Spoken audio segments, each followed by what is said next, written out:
구약성경 이사야 58장 3절부터 11절까지입니다. 우리가 금식하되 어찌하여 주께서 보지 아니하시오며 우리가 마음을 괴롭게 하되 어찌하여 주께서 알아주지 아니하시나이까.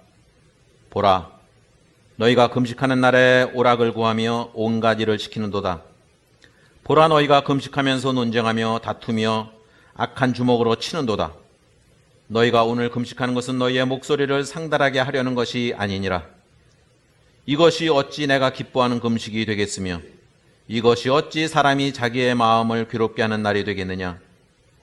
그의 머리를 갈대같이 숙이고 굵은 배와 재를 펴는 것을 어찌 금식이라 하겠으며 여호와께 연락될 날이라 하겠느냐.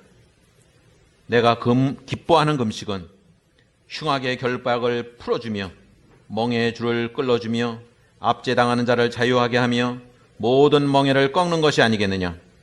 또 줄인 자에게 뇌 양식을 나누어 주며 유리하는 빈민을 집에 들이며 헐벗은 자를 보면 입히며 또 내 고륙을 피하여 스스로 숨지 아니하는 것이 아니겠느냐.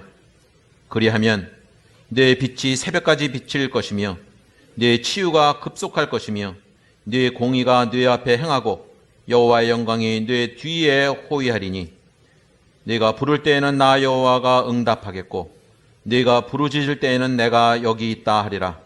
만일 네가 더위 중에서 멍에와 손가락질과 허망한 말을 제하여 버리고 줄인 자에게 내 심령이 동하며 괴로워하는 자의 심정을 만족하게 하면 내 빛이 흑암 중에서 떠올라 네 어둠이 낮과 같이 될 것이며 여호와가 너를 항상 인도하여 메마른 곳에서도 네 영혼을 만족하게 하며 네 뼈를 견고하게 하리니 너는 물된 동산 같겠고 물이 끊어지지 아니하는 샘 같을 것이라.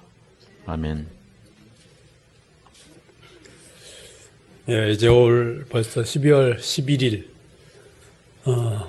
다음 주 다다음 주 2주가 지나면 이제 다시 2023년 새해가 밝아옵니다. 그래서 오늘은 올 한 해를 우리가 돌아보면서 그동안 우리가 기도한 것들, 한 해 동안 기도한 여러 가지 제목들, 그 중에 아마 응답된 것들도 있었을 것이고요.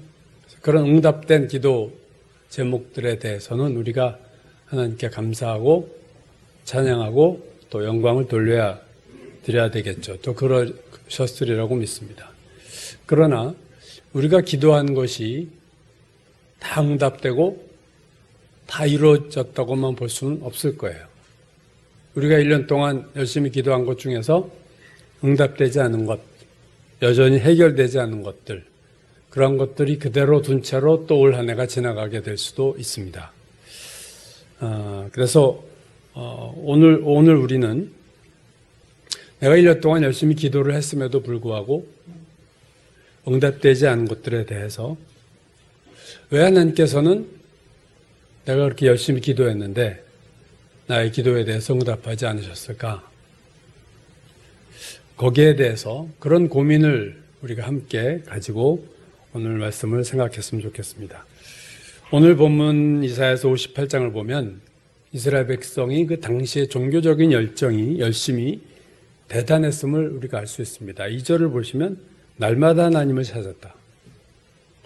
또 그들은 하나님의 뜻을 알고 싶어 했고 하나님과 가까이 하는 것을 즐거워했고 금식도 자주 했다. 그런데 그들의 기도에 응답이 없었어요. 거기에 대해서 그들이 이스라엘 백성이 하나님께 따지는 것이 3절이죠. 우리가 금식하되 어찌하여 주께서 보지 아니하시오며 우리가 마음을 괴롭게 하되 어찌하여 주께서 알아주지 아니하시나이까. 이스라엘 백성들은 자신들의 그 금식이 하나님의 응답을 가져오리라는 것에 대한 아마 확고한 믿음이 있었던 것 같아요. 그래서 금식이 응답의 문제 해결의 열쇠다 라고 거기에 대한 확신을 가지고 그렇게 했는데, 그래서 오늘 본문을 보면 굵은 베옷을 입고 재를 뒤집어 쓰고 금식을 제대로 한 거죠. 그런 유대인들의 전형적인 금식. 욥도 이렇게 기도했고요. 그렇게 그런 금식을 했는데도 하나님이 아무런 응답이 없다. 금식해 보신 분들은 알겠지만 금식을 할 때는 자기의 인생에서 어떤 절대절명의 상황이 도달했을 때 금식을 하게 됩니다. 사람은. 저도 몇 번을 한 적이 있는데 제일 힘든 것이 뭐냐면 금식도 물론 힘들어요. 금식 물론 어느 정도 지나면 그게 자기 힘으로 한 게 아니라서 그때부터는 이제 그걸 이제 극복을 하게 되긴 하지만 금식한 것보다 더 힘든 거는 금식을 했는데 아무런 응답이 없는 경우예요. 그러면 정말로 내가 할 수 있는 최대치를 내가 하나님 앞에 한 건데 거기에 대해서 하나님이 침묵하시거나 내 문제가 해결되지 않았을 때 또 다른 시험에 빠질 수도 있는 거죠. 오히려 금식하고 시험에 들 수도 있는 거예요, 사람이. 이 그들의 원망에 대해서 하나님의 대답이 4절입니다. 보라, 너희가 금식하면서 논쟁하며 다투며 악한 주먹으로 치는도다. 그러니까 이스라엘 백성들의 문제는 뭐냐면 하나님을 향해서는 금식을 하고 하나님을 찾고 하나님의 뜻을 알고 싶어 하고 그렇게 열심과 정말 최선을 다한 반면 사람들과의 관계에 있어서는 다투고 싸우고 그러한 삶을 살았던 거죠. 그러니까 그들은 훌륭한 종교인이었습니다. 훌륭한 종교인이었지만 그들이 훌륭한 신앙인은 아닌 거예요. 종교적인 금식을 잘했고 어떤 하나님의 그 말씀 묵상도 잘했겠죠. 그래서 그들은 아주 종교적으로는 훌륭했지만 하나님은 이렇게 말씀하세요. 5절에서 머리를 갈대같이 숙이고 굵은 배와 재를 펴는 것이 어찌 금식이겠느냐. 이게 사실 금식인데 그게 어찌 금식이겠느냐. 그 이유는 뭐가 없다는 거야? 너희들이 금식하면서 다투잖아. 싸우잖아. 다른 사람 용서하지 않잖아. 그러면서 진짜 금식이 뭐냐에 대해서 유명한 구절입니다. 6절과 7절. 내가 기뻐하는 금식은, 자, 하나님이 기뻐하는 금식은 흉악의 결박을 풀어주며 흉악한 결박을 당한 사람을 그 결박을 풀어주는 것이 내가 기뻐하는 금식이다. 멍에의 줄을 끌어주는 것이 내가 기뻐하는 금식이다. 압제당하는 자를 자유케 하며 모든 멍에를 꺾는 것, 모든 멍에에 잡힌 자들의 멍에를 꺾어주는 것, 그게 내가 기뻐하는 금식이다.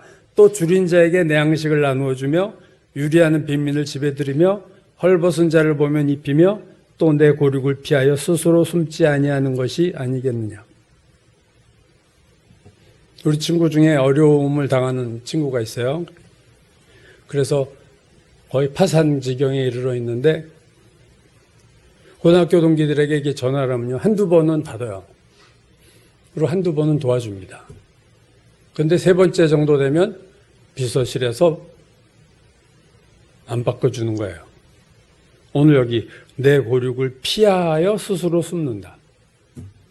그 사람이 돈을 뜯어내는 게 아닌데 지금 진짜 어려운 건데 자기가 한두 번 도와줬으니까 난 할 거 다 했어. 더 이상 전화하지 마 하는 의도로 전화를 안 받는 거죠. 그래서 다 모든 게 그렇게 끊어지더라고요. 그 친구를 보니까 모든 관계가 그렇게 옛날에 그 잘 만났던 고등학교 친구들 다 잘 나가는 친구들이에요. 또 우리나라 최고의 고등학교 나왔으니까. 근데 다 전화를 안 받아요. 오늘 본문은 하나님 보실 때 잘못된 금식과 진짜 금식이 뭔가를 말씀하고 있어요. 물론 음식을 먹지 않고 기도하는 것도 금식이지만 하나님이 정말로 기뻐하는 금식은 오늘 여러분 이 기뻐하는 금식들을 보세요. 흉하게 결박당한 자를 풀어주고 멍에 매인 자 끌어주고 줄인 자에게 양식 주고 어려움 겪는 친척 피하지 않고 내어주는 것도 밥을 굶는 금식처럼 자기 희생해요. 금식의 본질은 자기의 것에서 뭔가를 빼는 거예요. 마이너스 시키는 거예요. 그렇죠? 밥을 안 먹는 것만 금식이 아니라 어려운 이웃들에게 자기의 비용과 시간과 모든 정성을 내어주는 것도 금식입니다. 그걸 하나님이 내가 기뻐하는 금식이다. 그렇게 말씀하고 있는 거죠. 그렇게 금식했을 때 너희가 정말로 내가 기뻐하는 금식을 했을 때 어떤 일이 어떤 결과가 올 것이냐에 대해서 말씀하는 것이 8절 이하죠. 그리하면 내 빛이 새벽같이 비칠 것이며 내 치유가 급속할 것이며 내 공의가 내 앞에 행하고 여호와의 영광이 내 뒤에 호유하리니 내가 부를 때에는 나 여호와가 응답하겠고 내가 부르짖을 때에는 내가 여기 있다 하리라. 만일 내가 너희 중에서 멍에와 손가락질과 허망한 말을 제하여 버리고 이런 것들이 그들 중에 있다는 거예요. 멍에 손가락질과 허망한 말을 제하여 버리고 줄인 자에게 내 심정이 동하며 그 굶주린 자의 마음을 너도 그 마음을 가지고 괴로워하는 자의 심정을 만족해 하면 내 빛이 흑암 중에서 떠올라 내 어둠이 낮과 같이 될 것이며 여호와가 항상 너를 인도하여 메마른 곳에서도 내 영혼을 만족하게 하며 내 뼈를 견고하게 하리니 너는 물된 동산 같겠고 물이 끊어지지 아니하는 샘 같을 것이라. 이스라엘 백성이 음식을 끊고 굵은 배를 입고 죄를 뒤집어 쓰고 하는 음식에 틀렸다는 말이 아니라 그와 함께 이웃의 고통과 아픔을 외면하지 말고 도와주라. 그러면 내가 너의 기도 제목을 다 응답하고 네가 부르짖을 때 내가 여기 있다. 바로 즉각적인 응답을 내가 내게 하리라. 그게 하나님의 오늘 말씀입니다. 그러니까 오늘 본문은 종교생활과 신앙생활의 차이를 보여주는 거예요. 우리식으로 말하면 종교생활을 잘하는 거는요, 주일 예배 잘 드리고 교회 일 잘하는 거예요. 그것만 잘하는 거예요. 그게 종교생활입니다. 신앙생활은 뭐냐? 주일날 예배뿐만 아니라 평일날에도 다른 사람과의 관계에서, 이웃과의 관계에서 그들을 도와주며 불쌍히 여기며 그들의 어려운 처지를 외면하지 않는 것, 그게 신앙생활이에요. 종교생활을 잘하는 거는요, 그리 어렵지 않습니다, 사실. 어릴 때부터 교회 다닌 사람은요, 교회 생활이 익숙해요. 특히 모태신앙들은 그게 그냥 자기 일생의 하나의 사이클 중에 하나예요. 그거 뭐 그렇게 힘든 거 아니에요. 주일날 예배 11시까지 가는 거, 뭐 조금 나가서 봉사하는 거, 그거 힘든 거 아니에요. 그러나 종교생활은 그렇게 할 수 있지만 신앙생활은 이게 사람에 대한 따뜻한 마음이 있어야만 가능합니다. 종교생활은 따뜻한 마음 없이도 얼마든지 잘할 수 있어요. 다른 사람을 불쌍히 여기는 마음 없이도 얼마든지 종교생활은 잘할 수 있습니다. 제가 지난 3월 달인가 설교했을 때 예수님의 마음에 대한 설교를 한 적이 있는데요.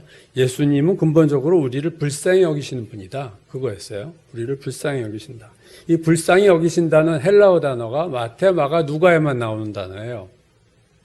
그러니까 복음서의 단어입니다. 그 헬라어 단어 불쌍히 여긴다 할 때는 그게 복음서의 단어고 또 이 불쌍히 여긴다는 헬라어가 마태복음에 5번, 마가복음에 4번, 누가복음에 3번, 12번 나오는데 그 중에서 9번이 예수님의 마음이에요.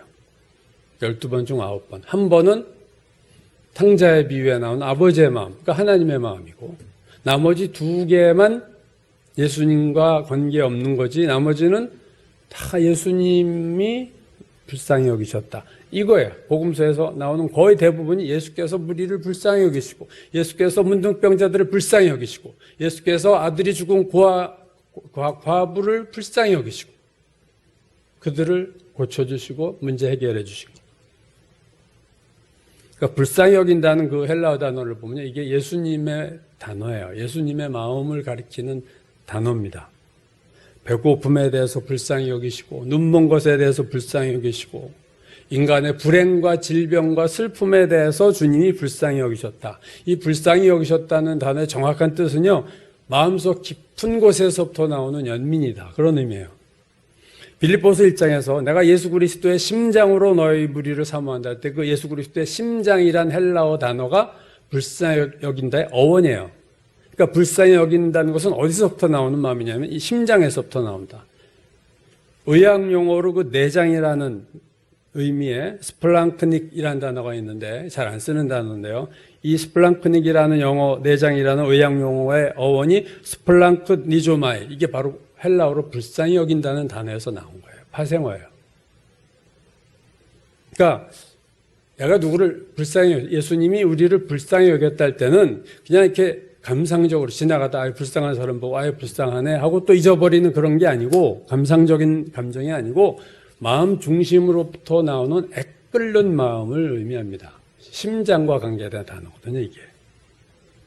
그러니까 오늘 우리가 알게 되는 것은 예수님은 저와 여러분이 겪고 있는 여러 가지 문제들, 몸이 아프거나 무슨 고민이 된다거나 우리가 힘들어하는 것들이 뭐 사람마다 또 상황마다 다르잖아요. 그러한 것들에 대해서 예수께서 불쌍히 여기고 계시다라는 거예요. 우리가 분명히 알아야 될 건 겁니다. 예수님은 나의 문제에 대해서 아이 그 정도 아무것도 아니야 일어나 이런 분이 아니고 우리와 같은 마음으로 우리를 불쌍히 여기신다. 근데 문제는 그거죠. 예수께서 내 문제에 대해서 그렇게 불쌍히 여기시는데 마음속 중심으로부터 왜 우리의 문제는 잘 해결이 안 될까? 우리의 고난이, 우리의 문제가, 우리의 질병이 잘 해결되지 않는 것은 예수님에게 문제가 있지 않은 게 분명해요. 왜? 우리를 불쌍히 여기시니까. 배고픈 것조차도 불쌍히 여기셨어요. 복음서에 보면 뭐 영적인 문제만 불쌍히 여기신 게 아니라 그들이 밥 제대로 얻어먹지 못하고 예수님 말씀 들어 쫓아다니는 우리가 굶는 것에 대해서 불쌍히 여기셨어요. 그래서 예수님 우리를 나를 불쌍히 여기세요. 내가 힘들어하는 문제를 불쌍히 여기세요. 근데 왜 오늘 우리의 문제가 해결되지 않느냐? 그렇다면 그거는 나의 문제가 되는 거죠, 이제. 그럼 나에게 뭐가 문제가 있을까? 아마 모든 문제를 우리가 정답을 낼 수는 없지만 대략적으로 성경을 보면 첫 번째는 내가 별로 기도를 하지 않아서 그래요.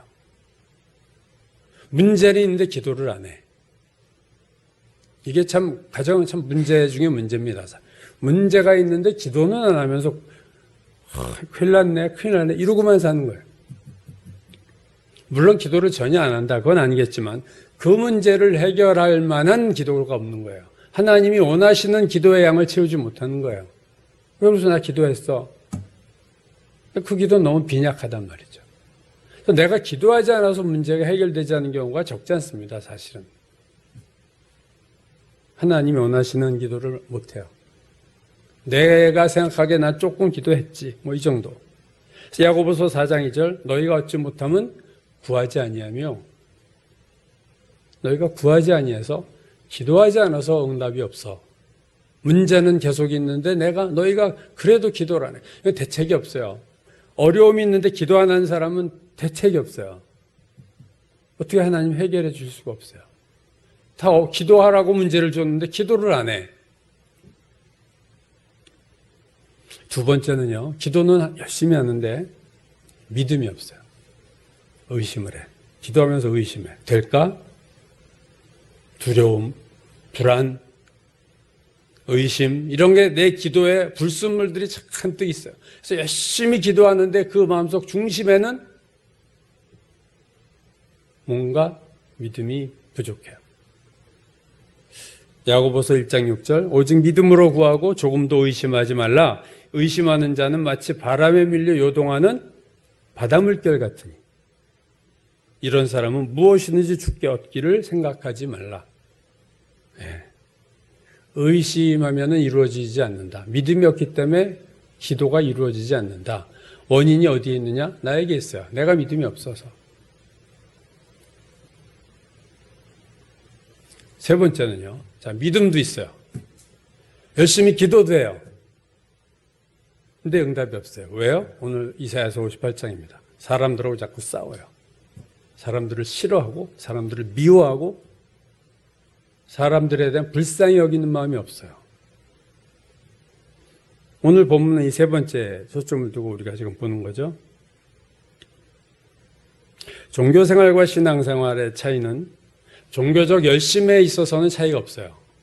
진짜 신앙생활 하는 사람과 종교생활만 한 종교적인 신앙생활 하는 사람에게 열심은 차이가 없는데 확연히 차이가 나는 것이 이웃사랑입니다. 종교생활만 하는 사람은 이웃을 불쌍히 여기지 않지만 진짜 하나님을 믿는 신앙생활 하는 사람은요 이웃을 불쌍히 여겨요. 대표적인 예가 성경에서 선한 사마리아 비유죠. 제사장과 레위는 강도 만난사를 보고도 그냥 지나갔어요. 종교인이죠. 종교생활 잘하는 대표적인 두 인물입니다. 레위와 제사장. 불쌍히 여긴 강도 만나서 피를 흘리고 있는 사람 보면서 그냥 패스했어요. 오직 당시에 멸시받았던 사마리아인만이 그를 보고 불쌍히 여겼다. 그래서 그를 나귀에 태우고 상처를 이렇게 싸매주고 나귀에 태우고 여인숙에 가서 돌보게 하고 내가 돈을 다 드릴 테니까 내가 갔다 올 동안 좀 돌봐달라. 이렇게 했던 것은 사마리아인이었어요.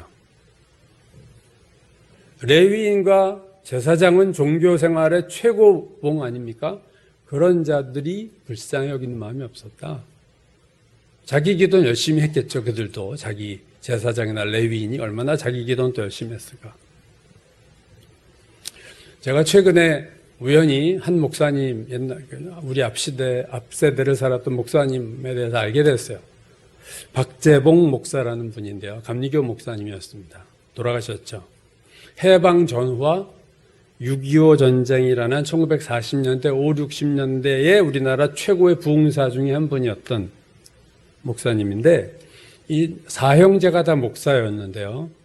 그 중에 그 막내 동생가가 그 박재훈 목사라고 우리 찬송가에서 많이 작곡한 분이죠. 지금까지 지내온 곳, 이거 작곡하신 분이고, 눈을 들어 하늘 보라, 이 찬송가도 박재훈 목사님이 작곡한 거고요. 어서 돌아오 어서 돌아마노, 이것도 또 감사절에 많이 불렀던 592장 산마다 불이 단다 온다 한풍에, 이런 많은, 이거 외에도 여러 찬송을 작곡한 분이 그 박지복 목사의 동생이에요. 박재훈 목사가 그걸 작곡했죠. 이 박재복 목사에 대한 제가 우연히 그분의 어떤 글에서 잡지에서 보다가 이제 그분을 막 추적해서 이렇게 알아봤는데요. 어린 시절에는 기독교에 대해서 되게 반감을 가지고 있었던, 막 길을 막기도 하고 막 시비도 걸고 했던, 그러다가 독립운동을 3.1운동 이후에 이제 이분이 독립운동을 하다가 일본 경찰에 추적을 받게 되고 이를 피해서 18살에 금강산으로 들어갑니다. 그 당시는 산기도가, 제가 젊을 때는 삼각산 기도 나면 이제 산기도 많이 한 분들이 삼각산에 가서 기도를 많이 했어요. 지금은 또 금지됐나요? 근데 이때는 금강산이었던 것 같아요. 그래서 18살에 금강산에 들어가서 7년 동안 금강산에서 기도하고 말씀 묵상하고 그렇게 거기서 이제 살다가 25살, 7년 후에 이제 하산을 하는데, 내려오다가 어떤 사람이 거적을 쓰고 누워 신음하는 것을 보고 금강산에서 내려오다가 25세 청년이 그냥 지나갈 수가 없어서 이렇게 거적을 벗겨보니까 문둥병 환자였어요. 그때 이 박재봉 젊은이가 그냥 지나가지 않고 그 사람을 위해서 뜨겁게 기도합니다. 그를 붙잡고 그냥 내려올까 생각도 했지만 이 발걸음이 떨어지지 않아서 거적을 벗기고 2시간이 넘도록 그를 껴안고 몸부림치며 기도를 합니다. 그렇게 기도를 하고 끝나고 나니까 죽어가는 사람의 피고름이 박재봉 얼굴과 몸에 다 묻은 거예요. 문둥병 환자의 피고름이 다 묻었어요. 죽고 사는 게 하나님께 달려있으니 죽더라도 예수 믿고 천당 가세요. 이렇게 하고 이제 내려왔는데, 그 후 5년이 지난 후 박재봉이 그 자리를, 그 앞을 지날 때가 있는데 그때 기도했던 문둥병 환자가 나은 거예요. 그래서 거기다 집을 지어놓고 박재봉 이를 위해서 기다리고 있었다가 만나는 일이 일어납니다. 그러니까 25살 나이에 처음으로 신유의 능력을 그가 이제 받은 거죠. 내려왔는데 또 신사참배 반대하다가 또 쫓기게 되고 또 금강산에 들어가서 한 4년을 또 기도 생활 하다가 해방이 돼서 그가 이제 내려와서 서울에서 감리교 목사로서 목회하면서 부흥회를 많이 돌아다닙니다. 이때도 보면, 기록에 보면 소경, 안진뱅이, 간질 환자 등 많은 신유의 역사를 일으킵니다. 그 일례로 1949년 4월 3일부터 7일까지 5일 동안 흑석동 교회에서 집회가 있었는데 각양각색의 병자 45명이 치유되고 세문안교회, 광화문에 있는 그 장로교회 모교회죠. 세문안교회에서 집회에서는 9명의 안진뱅이가 다 일어나는 놀라운 기적이 일어난 거죠. 그 당시에 그러니까 이 박정 목사 앞 시대에도 참 훌륭한 목사들이 많았어요. 뭐 길손주 목사, 김익두 목사, 최건능 목사, 유명한 이성봉 목사, 성결교회 이성봉 목사. 그들도 다 신유의 역사를, 그러니까 제가 이렇게 돌이켜보면 한국교회 초대기에 보면 왜 한국교회가 이렇게 부흥했을까 보면 하나님의 귀한 종들을 통해서 놀라운 치유 역사들이 나타났습니다. 죽을 병들이 막, 그니 부흥이 안 될 수가 없지 않겠어요? 박재봉 목사가 자기가 고친, 속병 말고 겉에 드러난 거 고친 게 거의 10,000명 가까이 고쳤다고 그러니까 당시에 유명한 목사님들의 그 집회를 통해서 수많은 질병이 난 거예요. 어떻게 보면 만화 같은 얘기인데요. 그분의 그 글에 보면 그런 게 있어요. 금강산에서 기도를 하는데 까치 살모사라고 7.4라고도 말하는 거죠. 가장 독이 센 그 뱀이 자기 발목을 문 거야, 이렇게. 물었는데 막 정신이 뭐니까 뭐 황소도 7분 만에 피를 토하고 죽는다는 그 7.4에 물렸는데 뱀이 안 놓고 계속 물고 그냥 있으니까 자기가 의식이 막 몽롱해지니까 몽롱해지면서 이렇게 죽을 수 없지. 내가 그래도 하나님의 사람이 그래서 기도를 그때부터 이제 했는데 한참 기도하고 났더니 뱀은 없고 고무신에 그때는 이제 고무신들 많이 신었어요. 흰 고무신에 물이 고였는데 새카만 물이 고였대요. 그래서 그걸 이렇게 풀에다가 뿌렸더니 풀이 이렇게 타들어간다는 거예요. 독이죠, 독. 하나님이 독을 다 뺀 거예요. 그 7.4에게 물린 이 박목사에게 또 한 번은 금강산에서 역시 기도하다 이렇게 나와서 잡초에 이렇게 딱 앉았는데 쿠션이 너무 좋은 거죠. 이 쿠션이 좋아서 봤더니 구렁이었어요. 구렁이. 그래가지고 이렇게 들고 자기를 이제 먹을 이렇게 고개를 드는 걸 보는 순간 또 하나님 앞에 기도를 했는데 이게 여러분 믿으실지 모르겠어요. 독수리가 나타나가지고 그 구렁이를 목을 팍 치고 목을 잘라간 거예요. 자기가 다니엘의 사자굴의 경험을 했다는 간증을 최 목사님이 했다고 그러더라고요. 그런 일들이 수도 없이 많았는데 정말로 많은 그 책을 보니까 정말로 치유가 놀라운 치유, 지금 보기 힘든 치유들이 많았어요. 근데 이분이 치유 위주로 집회를 안 했어요. 자기는 하나님 앞에 치유의 능력을 걷어가 달라고 4번이나 기도를 했는데 그 이유가 뭐냐면 한 번 자기가 그 안전뱅이가 자기가 기도해줘서 낫는데 이 사람이 예수 믿기는커녕 내가 이전에 놀아보지 못한 게 내가 한이 된다. 그리고 기생집을 돌아다니기 시작하는 거예요. 이런 안진뱅이가 자기 병이 고침받자 예수를 믿은 게 아니라 그래서 자기가 회의를 느껴가지고 이게 병을 고친다고 되는 게 아니구나 하면서 하나님 앞에 이 은사를 거둬가 달라고 4번이나 기도하고 그 목사님은 기도할 때 말씀 중심으로 목회를 했지 절대로 치유 기도를 안 했다는 거예요. 안수를 거의 안 했다고 합니다. 그래도 하나님이 치유를 일으키셔서 거의 10,000명 가까운 치유를 역사를 일으켰죠. 그래서 그분은 십자가와 부활이 본업이고 치유는 부업이다. 늘 설교 때 그런 얘기를 했고 나에게 설교 100번 하는 것과 병자 1번 기도하는 것 중에서 하나를 택하라고 하면 나는 100번 설교하는 걸 택하겠다. 그렇게 말씀 중심으로 건강하고 건전하게 참 부흥사로서 잘했던 분이에요. 제가 오늘 박재봉 목사 소개하는 이유는 그분이 대단한 신유의 능력이 있었다를 얘기하려는 게 아닙니다. 지금 감리교 원로 목사가 된 오세종 목사라고 아직 살아계세요. 70대 목사님이에요. 그분이 자기가 칼럼을 쓰다가 이 박재봉 목사 얘기를 하는 걸 제가 봤어요. 그게 뭐냐면 이 오세종 목사 지금 원로 목사가 됐지만 결혼해가지고 이제 와이프랑 이 박재봉 목사를 찾아갔어요. 그러니까 박재봉 목사의 조카 사위예요. 오 목사가. 그러니까 조카 사위가 이제 결혼하고 인사 왔으니까 이제 인사 받던 중에 이 오세종 목사라는 갓 결혼한 목사가 질문을 합니다.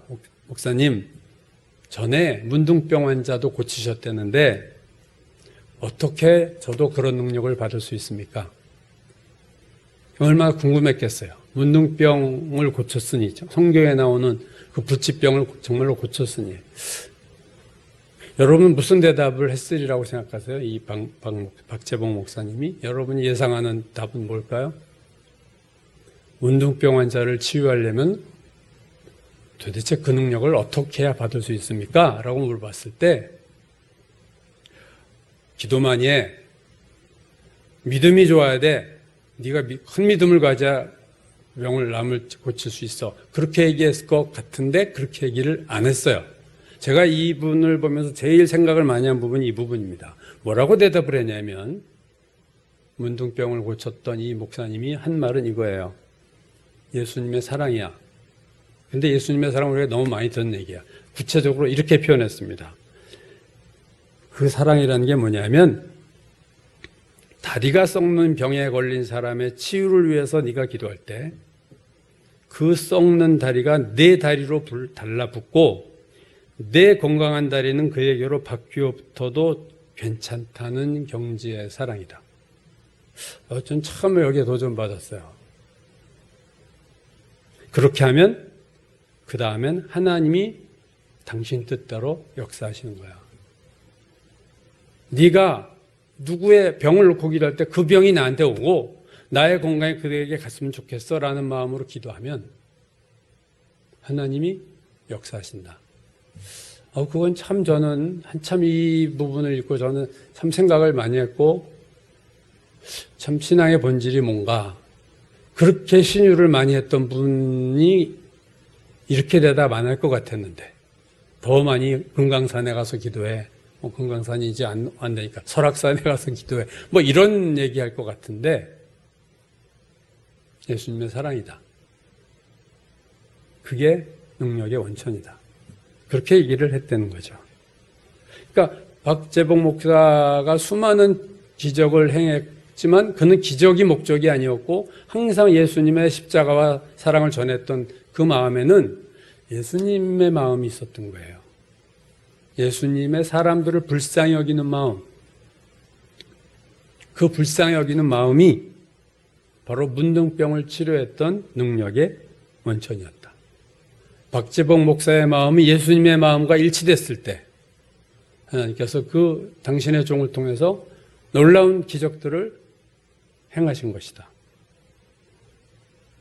여러분, 복음서에서의 기적, 예수께서 수많은 기적을 일으킨 그 기적의 시작은요, 불쌍히 여기사예요. 불쌍히 여기사 안수하시고, 불쌍히 여기사 도와주시고. 이 불쌍히 여기는 예수님의 마음은, 그건 예수님이나 갖고 있는 마음이야. 이렇게 생각하라고 하신 게 아니에요. 은사자, 병을 고치는 신유의 은사 목사님이나 갖고 있는 거야. 그렇게 아니라는 거예요. 왜냐하면 빌립보서 2장 5절 너희 안에 이 마음을 품으라 곧 그리스도 예수의 마음이니. 너희도 이 마음을 품으라는 거예요. 내가 기도를 받는 입장에서도 이 마음을 품으라는 거예요. 신유자에게만 요구되는 게 아니고 예수님만이 갖고 있는 마음이 아니라 너희가 나의 마음을 품으라. 누가복음 7장을 보면 세례 요한이 감옥에 갇혀 있을 때 자기 제자들을 예수님께 보내서 묻습니다. 오실 메시아가 당신입니까? 아니면 우리가 다른 분을 기다려야 됩니까? 근데 그 질문을 요한의 제자들이 예수님께 와서 했을 때 마침 예수님이 여러 질병, 귀신 들린 자, 많은 맹인들을 고치고 계실 때였습니다. 그래서 예수께서 세례 요한의 제자들에게 이렇게 말씀하셨어요. 너희가 가서 보고 들은 것을 요한에게 알리되 맹인이 보며 못 걷는 사람이 걸으며 나병 환자가 깨끗함을 받으며 귀먹은 사람이 들으며 죽은 자가 살아나며 가난한 자에게 복음이 전파된다 하라. 자기가 메시아라는 것을 보여주는 증거로서 예수께서 되신 것들이 주로 질병을 고치는 것으로 되셨다는 것을 주목할 필요가 있습니다. 가난한 자를 얘기하셨어요. 인간의 가난, 인간의 질병, 죽은 자, 죽음, 이런 인간이 당하는 고통에 대해서 불쌍히 여기시고 그들을 고치시는 메시아. 그 모습을 세례요한의 제자를 통해서 세례요한에게 하신 말씀이죠. 저는 성경을 보면서 예수님이 우리의 사소한 문제도 관심을 갖고 계시다는 걸 알았어요. 에이, 그거 아무것도 아니야. 에이, 그거 뭐 다 별거 아니야. 영적인 게 중요한 거야. 막 이렇게 하실 것 같은데 배고픈 것, 아픈 거 그냥 넘어가지 않으시고 불쌍히 여기시고 고쳐주신 분이 예수님입니다. 우리가 주님을 오해할 수도 있어요. 그런 면에서. 우리 이 땅의 필요에 대해서 사람이 떡으로만 살 것이 아니요 하나님의 입에서 나오는 말씀으로 산다. 그러니까 떡은 아무것도 아니야 할 것 같지만 오병이어 칠병이어의 기적에서 먹는 것을 위해서 기적을 행하셨어요. 그러니까 예수님이 이런 말씀하실지도 몰라요. 중요한 거는 하나님 말씀뿐 아니라 떡도 중요하다. 거꾸로. 그래서 우리의 떡의 문제, 우리의 일상의 문제도 하나님은 그거 별거 아니라고 신경 쓰지 않는 게 아니라 관심을 갖고 우리 문제 해결해 주시려고 하시는 분이 예수님이다. 불쌍히 여긴다는 이 단어가 예수님이 주로 했지만 아까 선한 사마리아인에게 그게 딱 한 번이에요. 사람에게서 이 마음이란 이 헬라어 단어 쓴 거는 선한 사마리아인 한 사람입니다. 누가복음 10장 33절 보면 어떤 사마리아 사람은 여행하는 중 거기 이르러 그를 보고 불쌍히 여겨. 이 불쌍히 여겨가 예수께서 불쌍히 여겨와 똑같은 헬라어 단어예요. 예수님을 제외하고 복음서에서 예수님의 마음으로 다른 고통당하는 이웃을 불쌍히 여긴 유일한 사람은 선한 사마리아 사람입니다. 선한 사마리아인의 비유 마지막이 뭐예요? 이게 지금 하나님 사랑하고 이웃 사랑하다 얘기하다 예를 들어 나온 거 아니에요? 마지막에 예수께서 이렇게 말씀하셨어요. 너도 가서 이와 같이 하라. 너도 이웃을 불쌍히 여기고 살아라. 너 아프지 않다고 할렐루야만 하지 말고 너만 문제없다고 괜찮다고 하지 말고 어렵고 힘든 문제를 당한 사람을 불쌍히 여기고 그들을 도와주라. 이게 예수님의 마지막 선한 사마리아 비유의 마지막이에요. 제가 여러분한테 언제 얘기했던 얘기 같은데 제가 신대원 다니면서 몇 년 동안 그 박영수 목사님 교회 청년부를 좀 나간 적이 있습니다. 한 4년인가요? 그때 그 청년부 여자아이인데 그때 회장을 했어요. 영문과 다니던 이화여대 영문과 다니던 친구인데 경상도 아이인데 얼마나 믿음이 좋은지 그 글을 쓰면 글이 절절히 예수님에 대한 사랑이 기가 막혀요. 아니면 절절히 나오는. 그래서 한 몇 달 전에 걔 이름을 제가 알아요. 그래서 얘는 지금 뭐 할까 하고서 검색어를 치고 깜짝 놀랐어요. 검색어 쳤더니 걔 이름이 떴는데 목사님 사모님이 됐더라고요. 뉴질랜드 오클랜드에서 한 교회의 사모님으로서 거기서도 글을 하나 썼는데 사순절에 글이 너무 은혜로워. 아주 신앙이 정말로 절절히 깊은. 야, 역시 사모를 하는구나 이 친구가. 근데 그때 그 청년부 시절에 그 친구가 했던 얘기입니다. 자기 엄마가 무슨 암인지 모르겠어요. 불치병의 암을 가지고 기도원에 가서 기도 집회를 하는데 병이 잘 안 낫는 거예요. 기도하고. 그래서 오후 집회가 늘 있어서 오후 집회 가서 신유 집회 놓고 막 여기 손 놓고 기도해서 기도 안 나고 해서 막 힘들게 집회가 끝났어요. 2시 집회가 끝나고 한 3시 반, 4시 됐겠죠. 그래서 이렇게 내려오는데 그 기도원 그 정문 계단에 너무 계단을 다 내려갈 기운도 없어서 거기 걸터 앉아 자기 엄마가 이렇게 앉아 있는데 저쪽에서 어떤 할아버지가 성전 쪽으로 오는데 뭐 중풍인지 몰라도 하여튼 다리를 절면서 한 걸음 걷기가 힘들게 오는 할아버지를 본 거예요. 자기 엄마가 그 우리 여자 회장 엄마가. 그래서 그 엄마가 그 할아버지를 보면서 막 불쌍히 여기는 마음이 난 거죠, 마음에. 그래서 불쌍히 여기는 마음이 나서 기도했다는 거 울면서 하나님 저 할아버지를 좀 고쳐달라. 너무 힘들어 하는데 하나님 저 할아버지 고쳐달라고 막 울면서 기도하는 순간 손이 하나 보이는데 이 어머님 앞에 손이 보이면서 자기 아픈 가슴을 이렇게 대더래요. 그 순간 병이 난 거예요, 자기 엄마가. 저는 그걸 보면서도 생각을 많이 했던 게 뭐냐면 이 어머님이 자기 병 고쳐달라고 좀 아까 한두 시간 기도할 땐 병이 안 났는데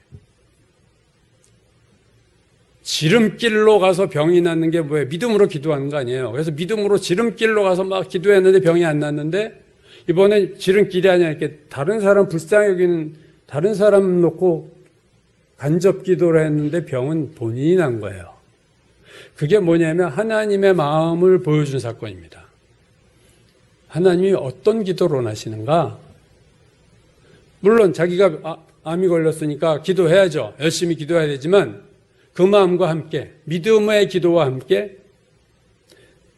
자기보다 더 힘들어 보이는 사람에 대한 불쌍한 마음을 가졌을 때 하나님이 이 사람의 문제를 해결해 주셨다. 그 마음이 하나님 보실 때 너무 이뻤던 거죠. 솔로몬의 일천번제에서 부와 명예와 장수를 구하지 않고 지혜를 백성들을 위한 지혜를 구한 마음이 너무 이뻐서 하나님이 그 지혜도 주고 모든 부와 영화 다 주신 것처럼 그 할아버지를 위해서 기도하는 마음이 하나님 마음에 딱 합한 거예요. 그 순간 병이 난 거죠. 우리가 내 문제를 해결하는 지름길은 오직 믿음이라고 믿음만 하고 사랑이 없을 때 그것은 오늘 이사야서 58장에 나오는 이스라엘 백성처럼 될 수 있습니다. 열심히 금식하고 기도하는 건 있지만 문제 해결이 안 돼요. 왜 안 되는가 봤더니 이웃을 바라보는 불쌍한 마음, 따뜻한 마음, 사랑의 마음이 없는 겁니다. 싸우고 그러면서 왜 하나님 내 기도 응답 안 하세요? 하나님이 문제가 있는 것처럼 하나님 앞에 따지고 대들고 있었지만 문제의 원인은 본인들에게 있었던 겁니다. 치유의 시점, 그 엄마를 고친 치유의 시점이 믿음으로 자기의 병을 놓고 기도하던 때가 아니라 사랑으로 이웃의 아픔을 놓고 기도할 때였다는 것은 그 자체가 우리에게 주시는 메시지입니다. 오늘 우리가 2022년을 지내면서 해결되지 않은 문제들, 그것에 대해서 하나님이 왜 해결해 주지 않으셨을까? 우리는 모르죠. 그렇지만 분명한 거는 둘 중에 하나예요. 우리가 믿음이 없거나 오늘 본문처럼 이웃에 대한 불쌍히 여기는 마음, 이웃에 대한 관심, 배려, 사랑, 그게 없다. 이웃을 미워하고 싫어하고 판단하고 비판하고 그러면서 주여 돌아서서 내 문제를 고쳐주세요.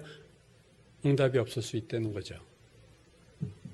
하나님 뭘 원하시는가를 생각해야 돼요. 제가 누누이 말씀드리지만 어떤 문제, 시험 문제가 출제됐을 때는 출제자의 의도라는 게 있는 거예요. 의도대로 써야 답이 되는 거듯이 내가 길게 쓴다고 답이 되는 게 아니에요. 하나님 우리에게 어떤 문제를 주셨을 때 우리에게 그런 어려움과 나에게 기도거리를 주신 이유, 하나님의 나에게 그런 어려운 문제를 주신 출제자의 하나님의 의도를 우리가 생각해야 돼요. 하나님 뭘 나에게 원하실까? 그냥 내 생각대로 이거다 하고 밀어붙이는 게 아니에요. 기도하면서 물어야 되고 하나님 앞에 생각해야 돼요. 왜 이런 일을 하나님 주셨어요? 왜 하나님 나에게 이런 일을 주셨을까? 뭘 더 원하실까? 내가 보지 못하는 게 뭐가 있을까? 하나님 나에게 눈을 열어주시고 나에게 말씀하여 주셔서 내가 어떻게 주님 앞에 나가야 될지를 보여주옵소서. 그렇게 기도를 해야 돼요. 그냥 내 방식, 과거에 했던 방식대로 이런 거야 뭐 공식처럼 그렇게 살지 말고 순간순간 하나님의 뜻을 물어야 됩니다. 하나님 우리의 문제를 다 아세요. 그리고 불쌍히 여기세요. 하나님 입장에서는 우리가 더 요구할 게 없어요. 우리 문제를 다 아시고 우리를 불쌍히 여기셔. 그러면서 우리에게 요구하시는 거예요. 너희가 믿음으로 기도해. 그리고 다른 사람을 내 마음처럼 불쌍히 여기라. 큰 틀은 이 둘에 다 있다고 저는 생각을 하는 거죠. 복음서에서 우리는 눈에 보이는 기적들, 예수께서 행하신 기적들이 눈에 보이는 기적들이 많지만 그것보다 더 주목해야 될 것은 그 보이는 기적을 만들어낸 보이지 않는 예수님의 마음입니다, 여러분. 어떤 마음으로 고치셨을까? 어떤 자에게 그러한 기적을 행하셨을까를 우리는 생각해 봐야 되고 그것은 그에게 믿음이 있거나 그에게 따뜻한 사랑과 이웃에 대한 연민과 불쌍히 여기는 마음이 있을 때였다는 거죠. 우리가 잘나서 하나님이 나에게 어떤 병을 고쳐주시고, 하나님 내가 잘나서 어떤 큰 돈을 벌게 해주신 게 아니에요. 우리를 은혜로, 우리를 불쌍히 여기셔서 우리에게 은혜를 주신 겁니다. 올 한 해가 이제 다 가고 있어요. 열심히 기도했는데 응답되지 않았다면 다시 한번 원점에서, 제로 베이스에서 우린 다시 한번 생각해야 돼요. 왜 내 기도의 응답이 지연될까? 믿음의 문제일 수도 있지만 용서의 문제일 수도 있고 불쌍히 여김의 문제일 수도 있어요. 물론 이 세상의 모든 것 신비죠. 하나님의 섭리가 있어서 이거다 저거다 우리가 자로 재고 저울질할 수는 없어요. 하나님의 섭리가 있어요. 또 아직 때가 아니어서 뭔가 해결 안 될 수도 있고, 우리의 성장과 성숙을 위해서 우리를 겸손하게 하기 위해서 그러실 수도 있고, 또 우리가 죄를 진 게 있어서 그 죄값을 지금 갚고 있는 걸 수도 있어요. 그렇지만 그건 우리가 어쩔 수 없는 거예요. 그건 뭐 기다려야 돼요. 믿음으로. 인내해야 돼요. 그러나 우리가 변할 때 해결되는 문제들이 있다는 거죠. 그게 우리의 믿음입니다. 그리고 우리의 이웃에 대한 사랑입니다. 이 두 가지가 없어서 우리가 문제 해결이 안 될 수도 있다는 걸 기억하셔야 돼요. 나에게 믿음이 있는가? 내가 정말로 제대로 이 문제를 놓고 기도를 제대로 기도답게 해본 적이 있는가? 하나님 앞에 그냥 하나님 해결해 주세요. 툭 하고 잊어버리고 나도 잊어버리고 그렇게 기도하지 않았는가? 믿음과 기도의 문제를 다시 한번 짚어보고, 또 하나는 내가 이웃에 대해서 매몰차고 비판적이고 그들을 불쌍히 여긴 마음이 내 마음에 없지는 않는가? 여러분, 기적의 원천은 예수님의 능력이 아니라 예수님의 마음이에요. 우리를 축복하신 것도 우리의 마음 중심입니다. 우리 마음 중심이 하나님 앞에 합해야 돼요. 내가 어떤 기도의 열심 이전에 내 마음의 중심을 한번 돌아봐야 됩니다. 그래서 그 중심이 하나님 보실 때 참 이쁘다. 네 마음 씀씀이가 참 이쁘구나. 그러면 우리가 생각지도 않은 때 하나님이 우리의 문제를 해결해 줄 수 있습니다. 예수께서 우리를 불쌍히 여기시는데 그 불쌍히 여기는 마음에 우리가 방해거리가 되는 마음이 우리 안에 있으면 안 돼요. 우리를 불쌍히 여기시는 마음이 100% 우리의 삶 가운데 나타나서 우리의 문제가 해결될 수 있도록, 그동안 주님의 그 불쌍한 마음이 내 가운데 역사일으킴을 막았던 내 안에 있는 죄들을 다 회개하고 버리고 할 때 하나님은 올해가 가기 전이라도 그리고 새해에 놀라운 문제 해결을 우리에게 주실 줄로 믿습니다.